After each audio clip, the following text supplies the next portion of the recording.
DRH,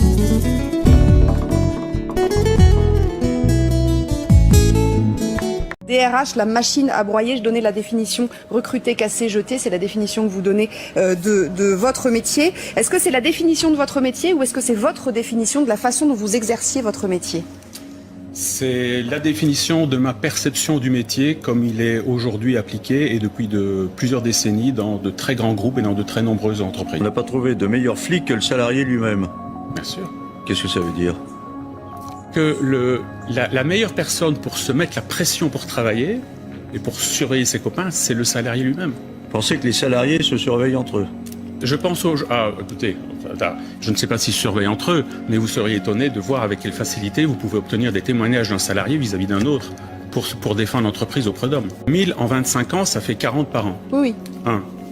1000 par rapport aux 6 300 000 chômeurs en France, ça veut dire qu'il y a 6 299 000 chômeurs qui le sont non de mon fait. Et enfin, 1000 sur 25 ans, quand Monsieur Xavier Brossetta se fait déchirer sa chemise à Air France, il vient d'en annoncer 2900 comme ça.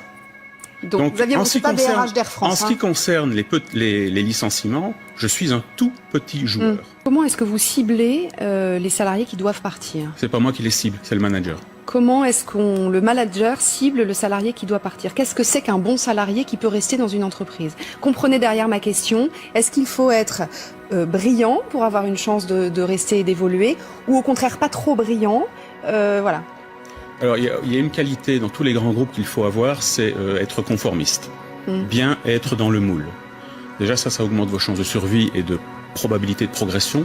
Ensuite, il n'y a pas de profil, parce que ça peut changer en fonction des besoins de l'entreprise.